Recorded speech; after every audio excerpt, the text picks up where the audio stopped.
Rush with some cheeky bants. Always. Being directed the way of Golden. A Rush signature. You know, working them both back to the league. I appreciate that. It's very sportsmanlike. As Zoe and Kindred will be the first two bans on either side. Yeah, Kindred being taken off, pretty interesting here. It is a pick that has been getting some more popularity ever since they did the AD item revamp. Certainly can be pretty strong coming out of the jungle. And though it is Blabber kind of more known for the pick on C9, Svenskeren also very strong at it. Yeah, he's played it this split already. Ooh, a Yasuo ban. That's a tip to the hat for Golden Glue this week, who did play in Academy. And Thresh also joining in away from Hakuo. Jace actually getting yet another ban here. Been surprisingly popular ban on the blue side today. Yeah, people really just not willing to kind of first pick it, and they feel like, hey, I don't want to actually give it over, even if I don't want to make my whole game plan about it. And I think it's a pretty game warping pick because it is kind of committing you to playing that split push style. And you often see C9 wanting to go for more of a kind of chaotic group up, team fights being forced constantly, and that's not really the pick to do it with. So will be Galio being locked in first, very likely going to be Galio support. Zeyzal has certainly been prioritizing it pretty highly. And I think it's a smart response to take the J4 away, not allow that to go over to Svenskeren, because that combo is very, very powerful. It's also just a strong individual pick that Rush is going to be able to grab out here. And I always favor Braum kind of in that support matchup as far as the laning power. I do think that Braum can have the advantage, especially when paired alongside a strong laning marksman. Also seems like after quite a lot of deliberation that Rek'Sai is the decision here for Cloud9, so Svenskeren will take that one into battle for this game. Yeah, and it's a bit of a way in for the Galio. One of my criticisms of Cloud9 when they have been drafting the Galio is they don't always draft a lot of easy targets for Galio to kind of follow up on. They have early Vayne. Lucian's still on the table, so this could be Lucian Braum into Vayne Galio, and certainly you're going to heavily favor the 2v2 of that Lucian Braum. We'll see if Apollo and Hakuo are willing to play that out, if they are feeling confident. Could be the Jinx, which would be more of kind of matching late game power. You know, not necessarily trying to dominate in the lane, but Jinx certainly can have a fairly stable lane and then is really dominant in the late game stages, especially because of all the range that you do have with those rockets. We've seen Wild Turtle be very effective alongside that pick. But it is Jinx into a Galio as well as the Rek'Sai, and this could lead Cloud9 to trying to draft more dive, more kind of backline assassins and people who kind of get back there and really get on top of the Jinx where she can struggle. Feels like both marksmen kind of staring at some scary threats here between the Braum and Jarvan on the Fox side. Also, Vayne will have to watch out. Some mages going to get banned away here in phase 2 though. Ryze banned on the Fox side and LeBlanc banned on the C9 side. Yeah, very interesting so far to see this draft. I mean, Sneaky certainly is his first Vayne pick of the season. He has not a lot of Vayne games all time, even just all time for Sneaky, only 5 plays on the Vayne, and that's including international play. You know, likewise for Apollo, he actually only has 1 Jinx game in his entire career. So that is certainly 2 guys bringing out these picks, but not a lot of experience in pro on them. Certainly they are powerful solo queue picks, so they are going to get a lot of their practice in there and in scrims and whatnot, but definitely not known for these style of picks. There's also the Syndra ban for Fox, so both mid laners continuing to trade picks.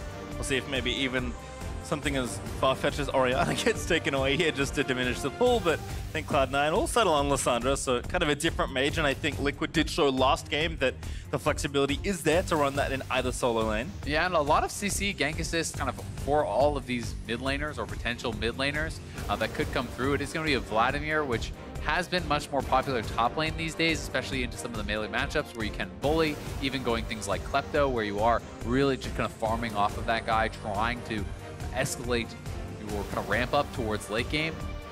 This is 9.5, so Akali has been rebuffed back up.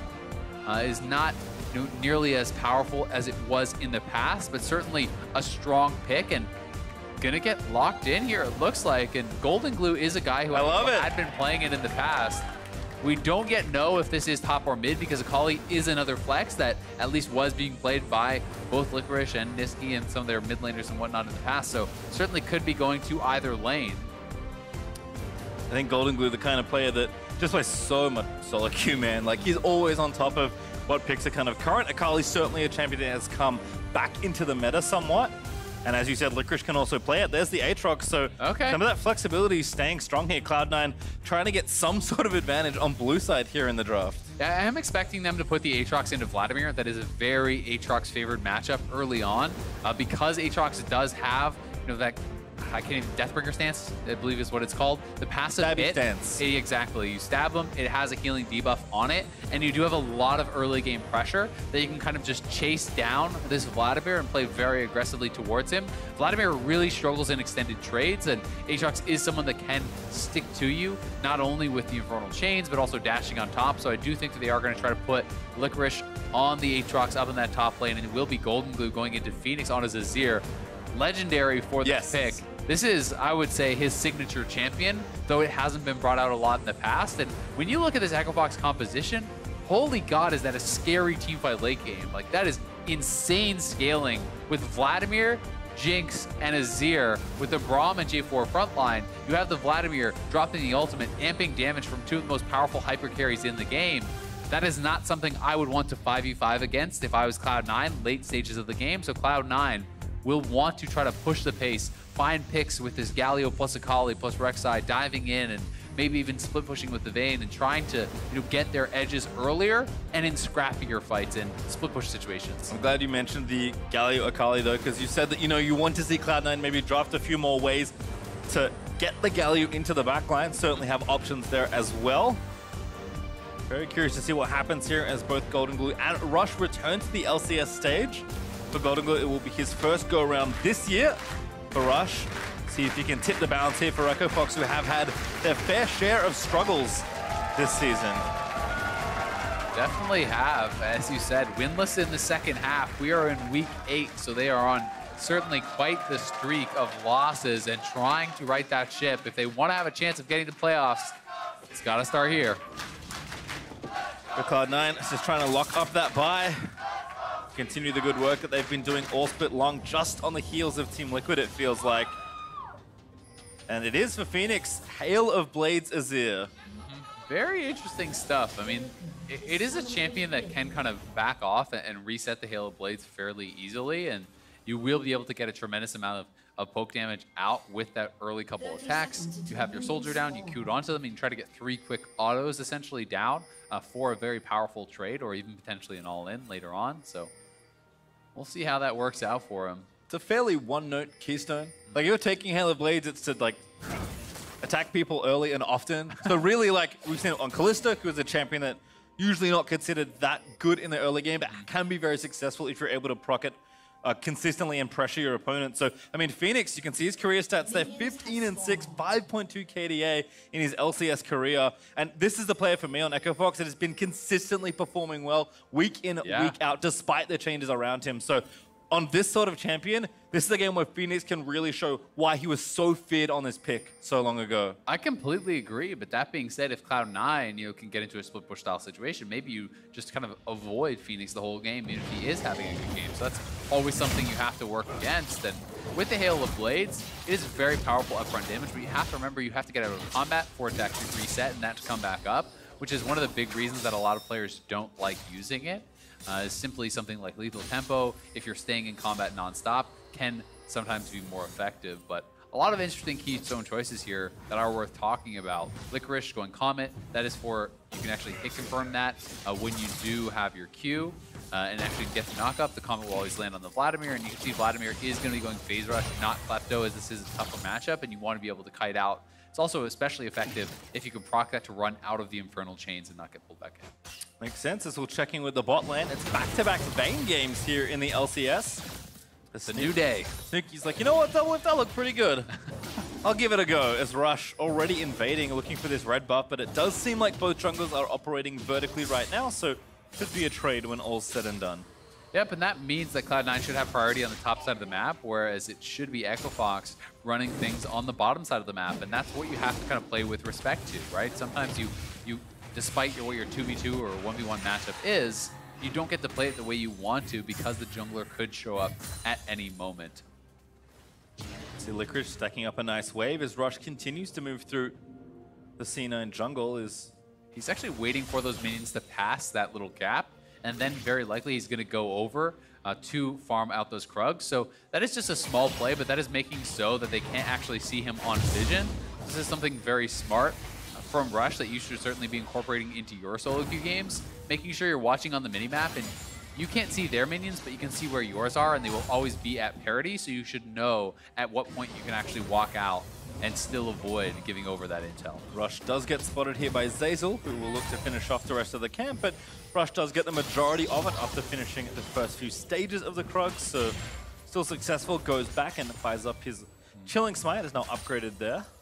Yeah, you can also see Apollo sitting on Cleanse and Lethal Tempo. That to me is very much for the team fight. Lethal Tempo, generally not super effective in the laning phase, but with your passive, giving you the move speed and you getting all this attack speed from Lethal Tempo, if you can actually get a kill and start to reset, you can have absurd amounts of DPS coming out. Cleanse also much more focused towards that team fight and being able to avoid some of the lockdown that could potentially come in the form of a dive from the Galio. Licorice there onto Solo, as you mentioned, that Q confirming the comment, so good bit of poke there as Solo does enter into empowered Q.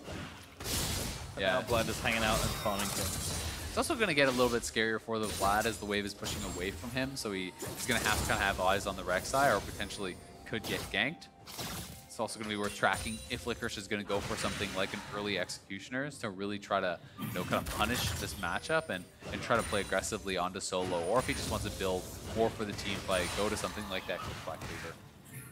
Find out in short order. For now, it's just continued trading back and forth.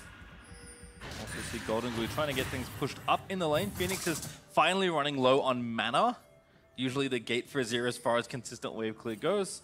Phoenix does have this next wave pushing through, and actually a pretty decent looking CS lead for himself that has been able to build up by pushing out the wave so quickly early on. And that is going to allow them, because they had their jungler playing bots out of map, because they had priority, to start up this early dragon, but C9 not willing to give that over. Early Ocean's so incredibly powerful for your laning phase, so Cloud9 will try to push this out, and now you can see Zeyzal is trying to kind of play zoning duty while Sneaky shoves up his wave. Yep, again, just wanting to create some room, force Fox back to their lane so that you can keep things going. Golden Glue flips over the Phoenix. Wants to get on top of the Azir to try and deal damage, but doesn't get too much done there. Thankfully, doesn't take too many soldier autos either. On the other side, as Rush back into the Drake pit will slap down the control ward. Yeah, I'm going to try to maintain control of that area, and if they can actually get a shove, then hey, maybe you can start it up. If Svenskeren shows on the top side of the map for a gank, maybe you can start it up. So trying to keep the option open and at least be able to threaten that towards the side of Cloud9. But for now, it is just kind of a farming style game. You can see the advantage is slightly in the favor of Cloud9 thanks to CS advantage in the top lane mostly. Yeah, lane's just getting a bit more done early for now.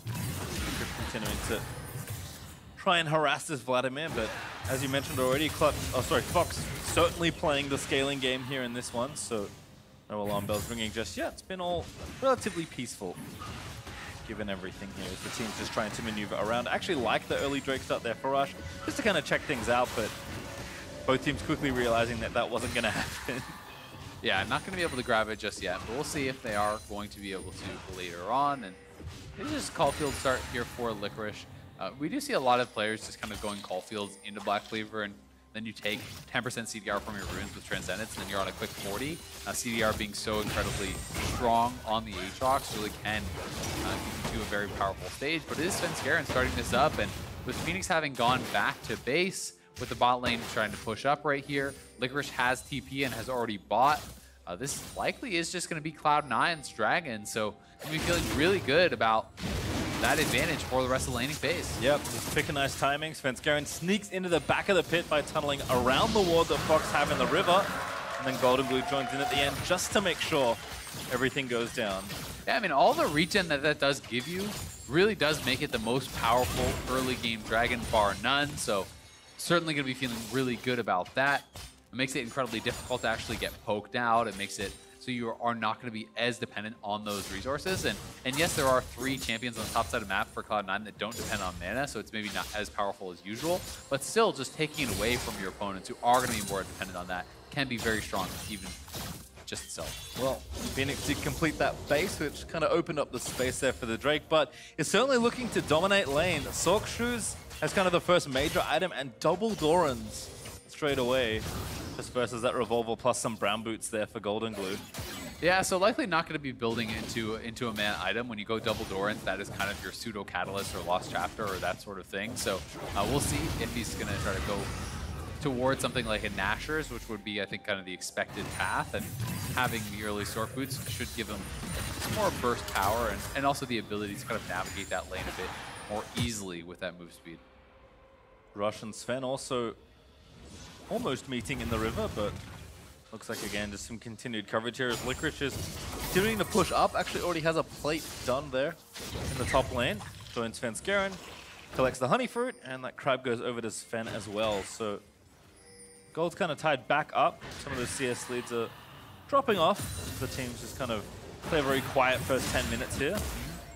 And it's kind of just a race to CDR in this matchup, which, you know, you have Fiendish Codex plus the Kindle Gem as just an ult to actually interrupt the recalls. So that's actually pretty nice. They're going to be able to get a lot of damage down here. With the Jarvan flag plus the passive stacked up here from Jinx in the minigun form, you have a lot of attack speed, and 2 early turret plates going to be feeling pretty good. Apollo will now take the time to try to get a recall if you breed out too much. Ooh, whoop. Golden Glue uses the first ult there, gets a stun and gets back over the wall, but don't think Phoenix is really in range. Just have barrier up as well. Yeah. Early ult trade here in mid, but both mid laners stay safe. Yep, not too big of a deal there on either side. As you say, just the early ult trade. We do have Svenskeren in the area, so could potentially look for something if he decides to come up.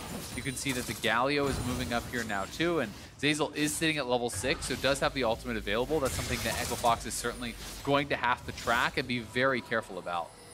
Certainly looked cool, but Golden Glue eating soldier autos as Phoenix is trying to get this next wave pushed in and extend his CS lead a little bit more. There's also Hakuo behind him.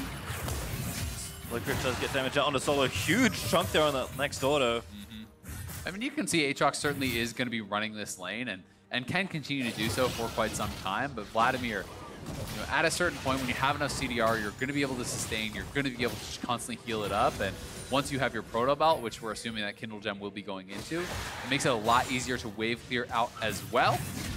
But he's looking for a potential dive. Yeah, does get the chain latch, forces out the Hemo Plague. Rush is here, we know that. That was actually just great from Licorice. You know, he feigns as though he's going to do the dive, gets the ultimate out of Solo, and that sets up for an actual potential dive now that he doesn't have that cooldown. So certainly Solo going to have to be on the back foot a little bit more here, even if it doesn't result in anything. It's still a nice bit of pressure from Licorice and navigating the matchup quite well, you know, up nearly 20 CS. We'll see if he stays. Looks like he will for now. A Solo thinking that he needs to take it back after losing most of his health. Apollo also eats some Winds of War damage. That's farming up just fine right now with those 2 early AD items. Sneaky also moving into his first item. Has that Blade of the Ruin King on the way with that Village Water done. Chains will miss there up against Solo. Svenskeren has really been getting basically all the scuttles, and certainly thanks in part to his team moving around, but he has been prioritizing that quite a lot, and that really is why he has, you know, kind of that gold lead there. So we'll see what exactly the plan is going to be for Svenskeren, for Licorice. As it is an early Ghost Blade, so certainly more of that kind of assassin-style power. Getting the early lethality can be very effective against this Vlad, so it wasn't the rush to Black Cleaver, as is certainly more traditional, but Svenskeren in the area here if they did go forward, and both these lanes just kind of farming it up. It is very likely going to be Blade of the Rune King into Black, or rather into Rage Blade here for the Vayne, and Apollo working on his IE, but he's quite a bit up in farm now. You can also see that Svenskeren did pull off from that potential play, but Rush flag and dragged over onto a ward, so Cloud9 know to play it with a bit more safety on this side for now.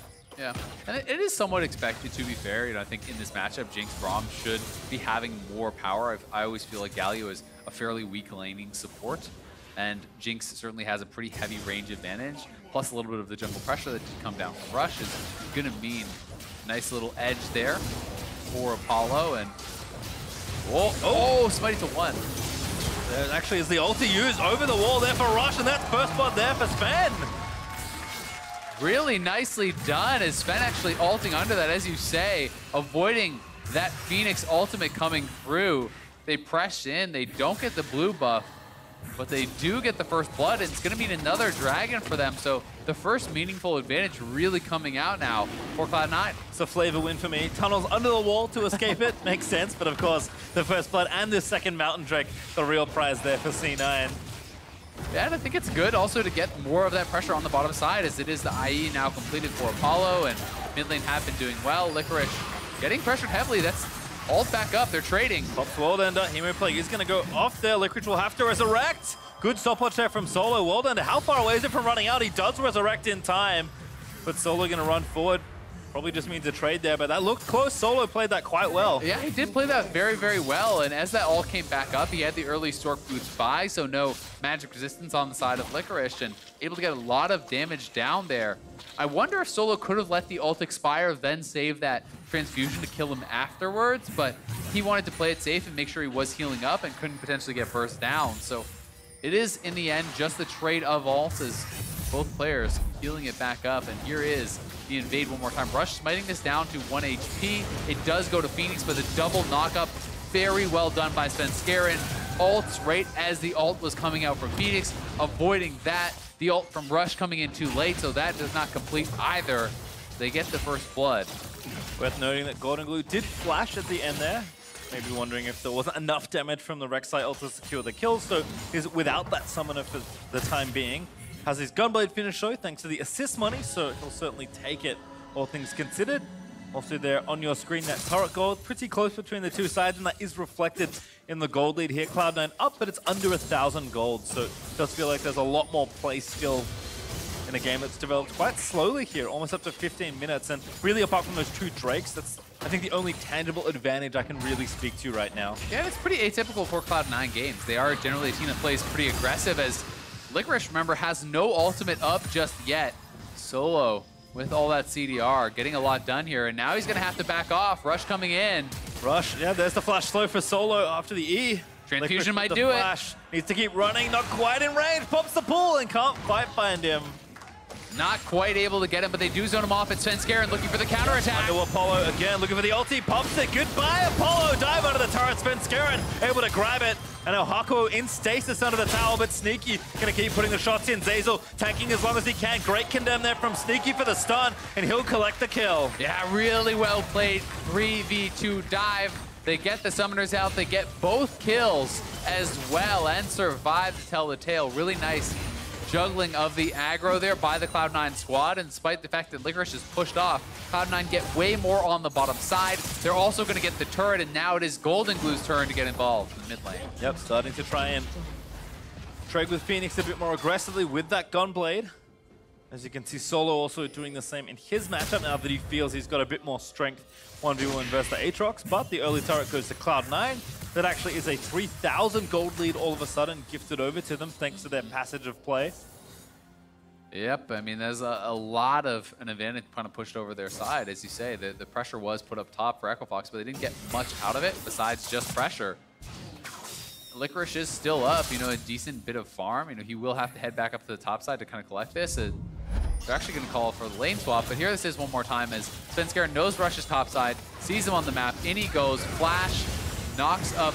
There's the cleanse flash very quickly out from Apollo, so it's a good response for him, but Zeyzal there to follow that up, hits him with the taunt flash, tanks as many turret shots as possible, and then Sneaky with that true damage, with the silver bolts coming through, able to knock down and get that last kill. Very well played there for C9 on the dive. Back out around the left-hand side of the map. Rift Herald still up and available. The teams want it. And this advantage now for Svenskeren is becoming pretty huge when you're comparing, you know, these two players here. Looking at the gold of those two junglers, that is a significant edge. You know, that is closing in on 2K early on just in the jungle position, which, you know, it's pretty rare to see those sorts of leads. Rush definitely going to be in tough if he runs into Svenskeren. He is, to his credit, going the more supportive style build, so he is going full tank. But Svenskeren going to be able to have a lot of power on the map right now to duel as he's sitting on Black Cleaver Warrior.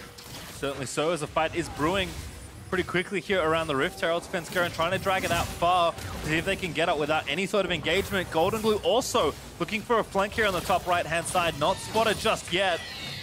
Looks like he'll have to go back around. And they are kind of zoned out of mid lane, so you could just run straight to mid lane and drop the Rift Hill for that turret. I think that's what they're going to actually do here. So yeah, smart play from Cloud9. They know that Echo Fox is actually zoned out to the top side of the map. Now he's going to try to stand in between them and scare them away from getting back to that turret, but very likely will be a Cloud9 turret, or at least a lot of damage down on it here.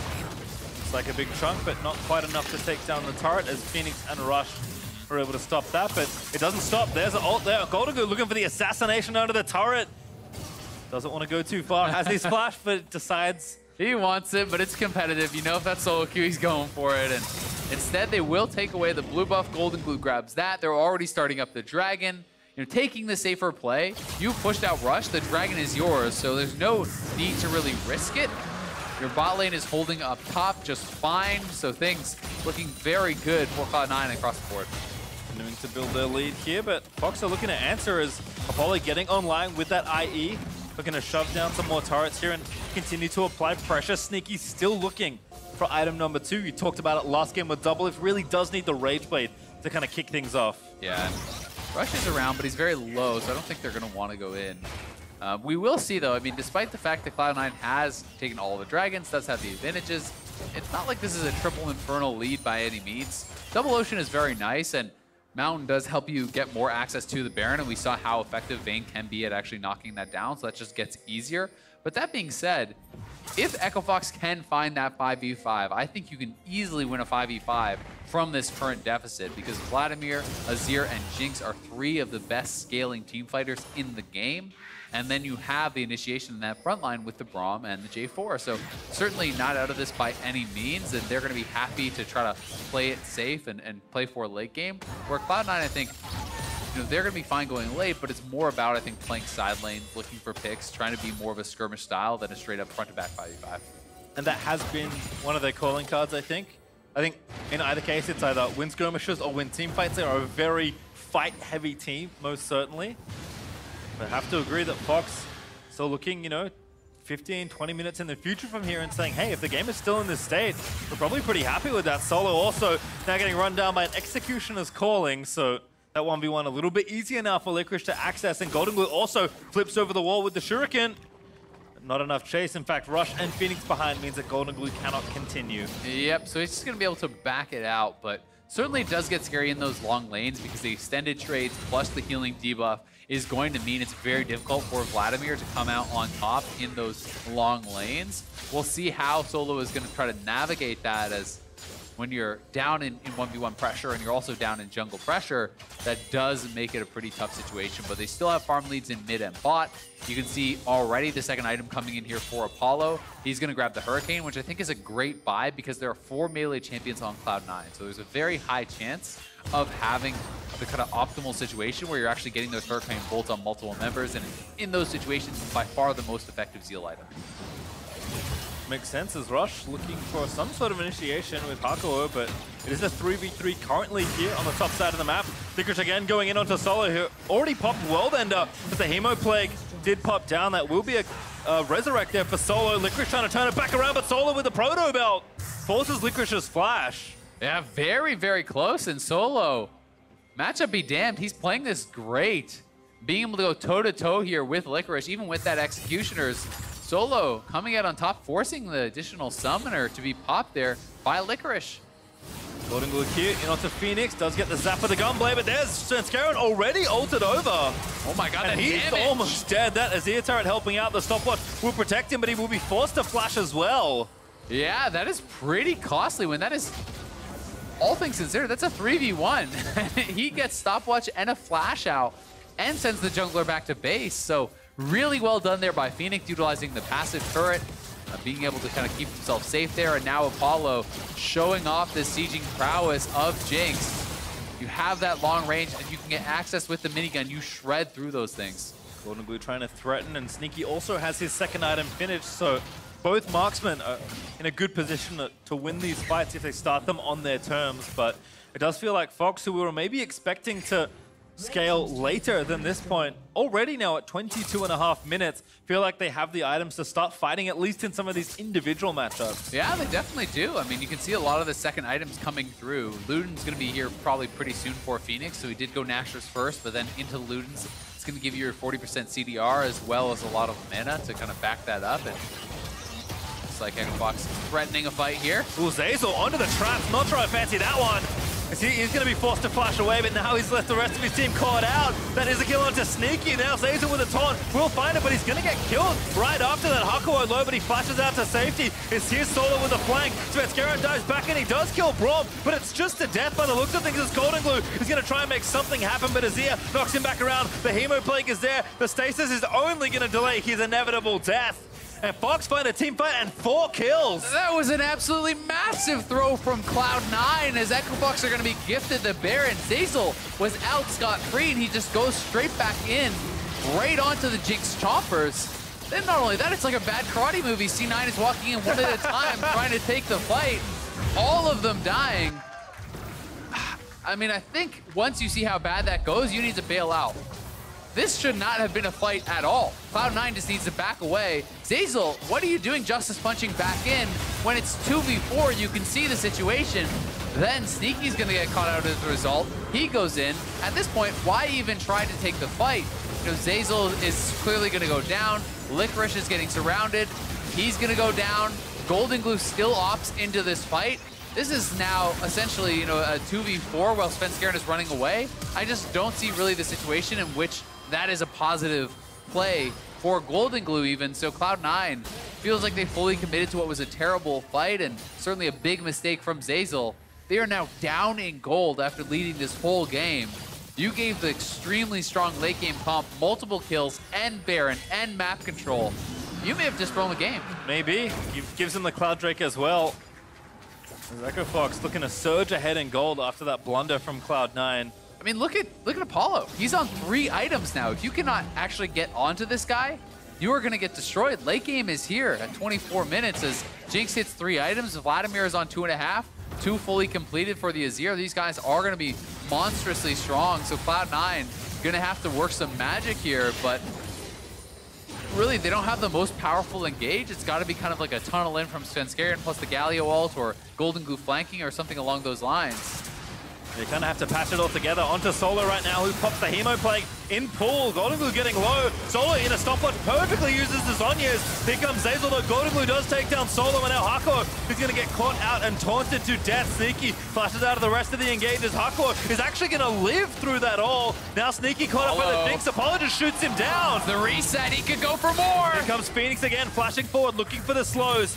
Can't quite get another kill again. Surging the soldiers forward, trying to find it, but Cloud9 just have to run. Yeah, they've got to run, and that means they're going to cede control over mid lane, where there is still a cannon here to be able to actually get access to that turret. They're going down the bottom side as well to push this in. It is the 1-for-1 trade, but it is Echofox with the Baron buff who are going to be able to pressure these turrets, and Cloud9 on the back foot once more. If Apollo had flash for that fight, that could have been an absolute disaster. He was pretty close to just exploding in that fight.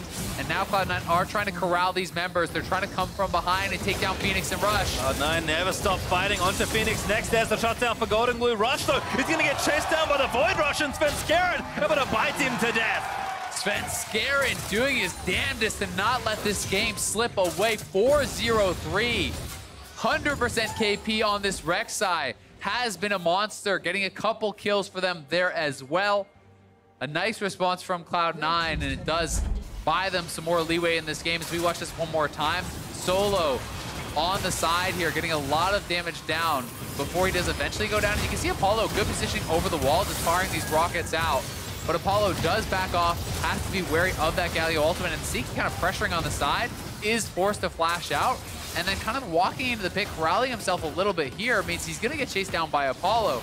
And Apollo, if he had flash in this situation, it's like 2 autos on a lot of those members. Maybe you can get the full ace. Instead, Cloud9 will get away and end up getting a couple more kills on the back end of that fight, but it is a couple turrets going the way of Echofox, and still a very close game. Feels like given where the game was, don't get too much after that play there from Cloud9. So Fox will stay with their lead. The Baron buff has worn off. They're about plus 3k on the Baron power play.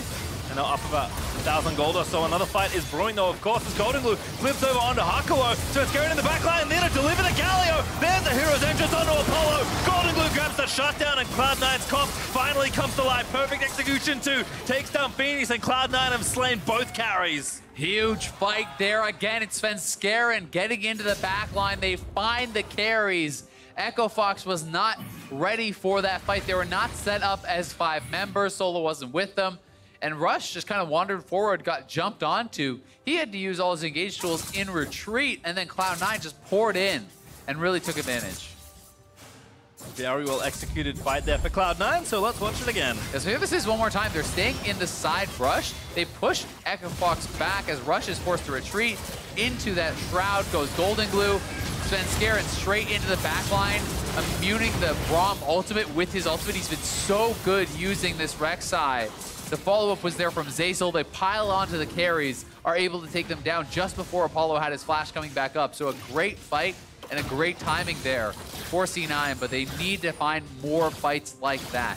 Apollo building in towards the GA, has a stopwatch here as well, and the flash you mentioned has also come back up, so will not be that easy next time around. It is worth mentioning, though, closing on Deathcap is Golden Glue. He's almost 16. There is no MR on Apollo whatsoever. So if Akali can get on top of that Jinx, you can absolutely destroy that guy. Phoenix as well, you know, not building any health, not building any MR. So those are people that are very susceptible to getting 100 to 0 from the Akali.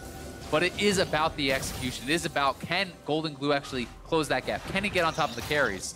Because if not, they're going to put out tremendous amounts of damage. And likewise, it's true for Sneaky. I mean, he's on 3 items here as well, but the range is somewhat of an issue for Vayne. Sometimes it can be difficult to actually navigate these fights against a longer range champion like the Jinx, who has not only Rocket Form, but even Rapid Fire to throw a crit in overhead.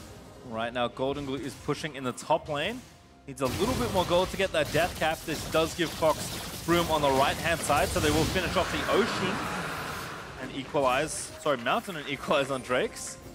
C9, of course, are on the Baron half of the map as a result, but Blue Orb there from Fox knows that the Baron has not been started yet. Perhaps another flank on the mines here for Cloud9, but turret set up there by Phoenix will help them kind of keep control of this area temporarily. Yeah, Cloud9 is going to have someone clearing out that mini wave, though, as was pretty big in the mid lane, and they are going to leave Licorice there to do it. Solo, for now, is up on the top side. May need to eventually group up with his team, because we can see Echo Fox is having some trouble walking in, and they're actually split up. The carries for Echo Fox are separate from the rest of the team, so they have to be very careful here. Yep, there's a jump in from Rush, so trying to get the fight started first on their terms. Into the back there for Solo with a Hemo Plague, but it's a fight on 2 fronts as Golden Glue pops the stasis just in time to not die. Gets over, but shut down still by Solo as Licorice will get chased down by Phoenix and killed as well. This wasn't enough for Cloud9 as Fox started the fight and grabbed 2 kills. Yep, and it's straight on to Baron here. It's up to Svenskeren. He's got to be the hero, you have to think. Sneaky, no ultimate, no flash. Zeyzal, no flash. Svenskeren does have his flash, but he is spotted out very soon here, likely by Phoenix, who has seen him and can take him down. Scoops him over. GA is going to be lost, and I think the life will be lost as well. There's a Baron over for Fox. Svenskeren goes down. And once again, Echo Fox in the driver's seat. Yep, bad goes to worse here for Cloud9 as it's the shutdown onto the hyper carry Azir here. They grab another Baron buff for themselves. They will reset and complete more major items. You have to expect 4th item, yep, GA now completed. You can see Zeke's plus Knight's Vow online for the Braum, so double support items going to be there to enable this super powerful Jinx. And here it is one more time. You know, it was a good attempt as the carries were split off, but Rush comes back in. The Shroud is down for Akali, which makes it difficult for her to get into the back line. And Solo, just on top of 3 members, just absolutely shredding them. Solo zoning multiple members, while in the meantime, Licorice's ultimate gets popped, he gets knocked down, and they're not able to kind of hang in that fight long term. It is Echo Fox now grouped up. Another item, again, coming through here for Phoenix. He finishes a big one. Cloud9 are really up against it, despite the gold lead not being that big. If you are forced to 5v5 against this team, it needs to be something incredible. Nice interrupt there from Svenskeren, but as you mentioned, Fox are just enforcing their will onto Cloud9 with this Baron buff. Cloud9 can't really do anything other than clear the waves and try and find some sort of flank or pick-off, and that generally means having to fight a 5v5 fight versus this team. And that's why Baron buff is so powerful for these teamfight comps, because sieging becomes so much easier when you're forcing your opponent to respond. Wave clear is not a simple matter against these Baron buff minions, so they are going to be trying to push up here, get these minion waves going. You can see on the mini-map, this flank is trying to be set up. Svenskeren and you can see alongside Golden Glue walking over behind them. They're trying to come in behind. They're trying to find the right angle because they know you can't take a front-to-back fight.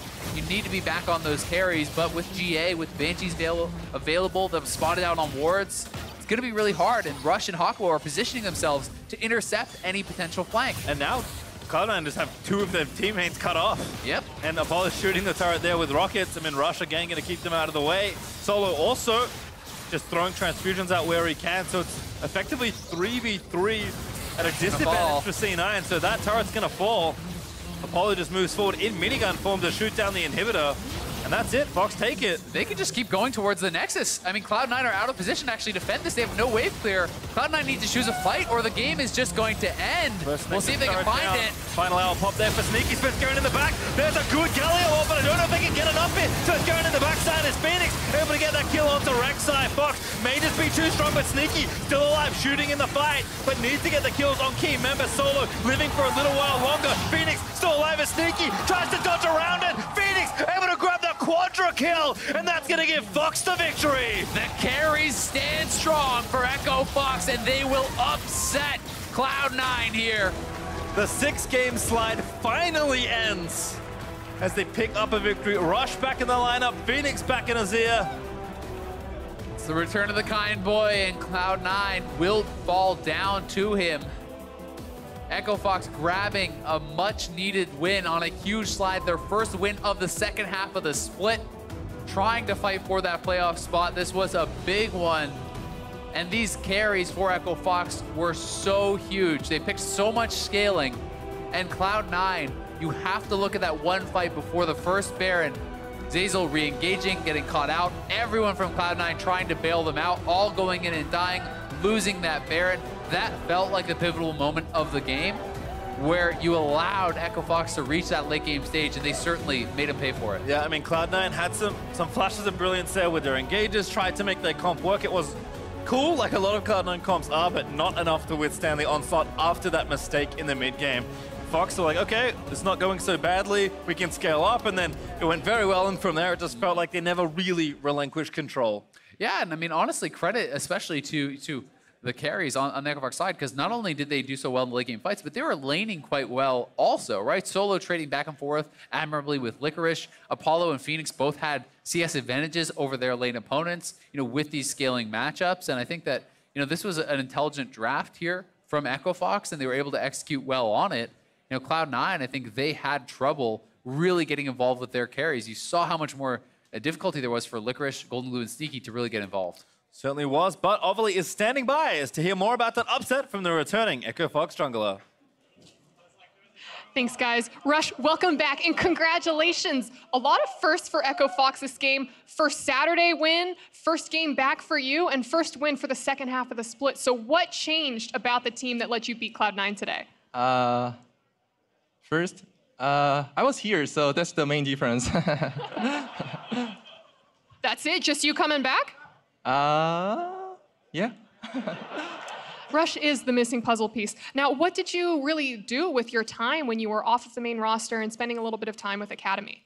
I wanted to figure out maybe what we are excel at and what we are bad at by playing Academy roster, because every player has own strong point or like weakness. So maybe I could pick those up, and I found what I was lacking at or something. What were you lacking? I think communication skill, maybe. Yeah. Well, now that you're back in action, back with Echo Fox, and maybe polished up on some of those communication skills, are you confident that you could take the rest of the split? I think we're going to play against 100 Thieves and TL and CLG. I think we can beat all of those, so. You heard it here from him. Rush, thank you, and congratulations again. And for more on the game, let's hear from the State Farm Analyst Desk. Thank you very much, Ovally and Rush. The missing puzzle piece, apparently. He solved it all. This is the first time he's won on Saturday all year, but now their one-on-one week has been started at the beginning of it, so no big problems there, making up for lost time, I suppose. Pretty crazy result, though, honestly. I don't think anyone at all expected Echo Fox to win this one. They were in last place, and obviously looked very, very good. But what a turnaround. They team fought really well with the late game compositions. I think Solo and Phoenix did an outstanding job when they came to the zones that Azir and Vladimir can create, and just leave so much room for the Jinx to do her own thing. But at the same time, if you forget about Azir and Vlad, you're gonna get wiped. Yeah, it's a tough team to fight against, too, because almost everyone on that team wants to dive in. The Akali, the Rek'Sai, the Aatrox can all go on your back line. Galio then comes up over the top. And Vayne, usually the person you want to kill, is now left to kind of usually free fire at your front line because you're so busy peeling all this dive that's coming in your way. Right, and they were doing really well early game, too. Cloud9 was up 4-0 in kills, or 3-0 rather, and a pretty good gold lead. And then a huge one blunder led the entire game going to Echo Fox's favor after that. Yeah, it's very interesting, like in the draft, you can kind of see with the ticker and whatnot, like the Vayne was picked on very, very early, but you can see this fight right here, and it was called out in the replay. No! Live, but yeah, that jumped forward. But the willingness for everyone to kill themselves afterwards. Sneaky still had flash, so he could have gotten out of this, but they're just like, no, you know what, 2v4 it. Okay, 2v4 again, and... What do you guys think? Do you think he had his mouse in the wrong way and he accidentally ate it, or did he actually want to engage? I think he wanted to, and then halfway through flying, he saw the trap, was like, ah, crud. The immediate regret. Yeah. And to be fair to Golden Goal, I think going in here is more of the right play. Take advantage of that situation where hopefully some cooldowns are down. If you pick off Apollo and maybe another member, you can stop the Baron from dropping. No, let him feed, and then you come in and clean up the Baron with all the glory. Because he's coming and he's thinking he's ulting it, and then he gets a Azir ulti. He's like, what? Azir still has ulti? Yeah. What are you guys doing? So then he's surprised, and then sad times. Yeah, I'm still saying I would like that he went in to try and proactively stop the Baron versus like, I'll wait till they start Baron, and then all 5 of them are prepared to peel off onto the one threat. Honestly, he should have been looking to see that Azir had ult, right? Yeah, I mean, that's on him. And honestly, you talk about Azir, I mean, what a great game for Phoenix, though. Like, quadra kill for Phoenix on Azir is still a good, old-time call back when he was crushing on Team Liquid back in the day. And here he is back on what I consider a very signature pick for him. And 7, 2, and 4, the guy popped off every team fight. Right. I mean, he got a quadra, right? And it's so reminiscent of his old Azir days where he'd spawn a turret, people try to dive him, and he just outplays them in the tower. And it's pretty crazy that his Azir is still this good. Yeah, it happened in the Sven Scarin play. Sven took a Rek'Sai ult too far and suddenly had to blow flash and stopwatch to get out of there. So it was a small number of plays leading up to that eventual big quadra kill. Yeah, so then we have the sort of second big team fight that Echo Fox run, that they win for themselves here as we pull this one up. And it's really a very chaotic fight as we go in. And you can see as the team kites back, look where Echo Fox are. They're all together back in the jungle. Right, so a few things first. C9 is all clumped up right now, and you do not want to be in a position where you have to run at Fox. You need to come from behind. So this fight, they immediately lost if they're going to continue it. And Rush notices that. If you watch him, he literally has to flash ulti over and start this fight because he's like, oh, this fight is perfect for our team, despite how far away Solo is. So if you play it out, you'll see that C9 starts running away and realize like, okay, we can't run away anymore. So they try to dive onto Apollo, but little do they know, he has a stopwatch and he's staying alive. While Solo's on the other side, 1v3ing the rest of the team, there's just no way that C9 can win the fight with the way this started. Yeah, so look at Solo in the bottom left here on Vladimir. He's 1v3, Golden Glue, Sneaky, and Zeyzal all near him, while it's like the 4v2 on the other side of the fight. So next little bit, as the stopwatch ends, pay attention to Solo. He buys so much time. Right. The MVP of this fight is definitely the stopwatch buy from Apollo. If he did not have that, he definitely would have died here, and then maybe this fight would have been something different. Or at the very least, it might have not been a Baron. But this was a terrible fight for C9 to take, and I feel like they're feeling desperate here. They should have pressed tab, though. This happened twice already, right? Against Team Liquid, where Licorice does not check that. Jensen has stopwatch, goes for a play, overextends, makes a massive blunder. Same thing here again. They said, okay, go for it, as opposed to just cutting their losses, because even losing the GA, the bounty on Sven Scarin, it's just the ice cream on the cake. I think it's tough to know what to do, though, in that situation for C9, though, because if Rush goes to this hard engage, brute force the fight, you can't fight front to back versus Jinx and Azir. You're going to lose that fight. So their only option is realistically counter engage. And at that point, the problem has already manifested in that you're already grouped up as 5 around a Baron. That's not how your comp wins. And two of the big problems, though, is Golden Glue never got into the fight. He was marked by Vladimir the whole time and got chunked to 10% in a 1v3 against Vladimir. And his Shroud was down because he got caught clearing wards in front of the pit at the very start of that fight. So he can't even reach backline, then invis through the Zonias and, like, pop back up. There's never a play to be made. I think part of the problem is that Vayne is so new to our meta right now that a lot of players are thinking, okay, Vayne's passive, it makes her faster running towards enemies. We should be going in so that Vayne can follow. It's the other way around. Yeah. You want them to dive the Vayne. You want her to use the stealth and the tumble, but players and teams seem to be on the idea that Vayne can follow. Vayne is not your follow champion. Sivir is. If you want to do that, play Sivir. Sivir, Ezreal, like anyone who could just like toss the ult into the team fight and be like, I'm helping. Like Old Graves is a good version of that one as well. That's the champions who help I miss that Graves. I know, like, and a lot of people do, but like those just long range ults that like, look, they're participating as well. That's not Vayne. Yeah, and to be fair, there were a number of successful team fights where they flanked properly on C9's side. That team fight was one where, like Hai was saying, you're already clumped up as 5, and Rush just flash engages on you. Like, what does your team comp do at that point? Right. It goes in. I definitely feel like C9 was feeling the pressure, because when you're pressing tab and looking at the enemy champions, you see a Vladimir, Azir, and a Jinx, and you're like, how do we win this late game, guys? All right, so let's take a fight. And that's good that they take a fight, but they gotta take better fights. You can't have your mid laner get engaged down and blow his biggest cooldown of the fight. Yeah, well, end of the day, Echo Fox, a surprising win, but one they needed all the same with CLG winning. They have to keep pace and then still catch back up with them throughout the end of the season. Still a possibility for them. Now up next, TSM and Golden Guardians face off over in Game 4. Don't touch that browser.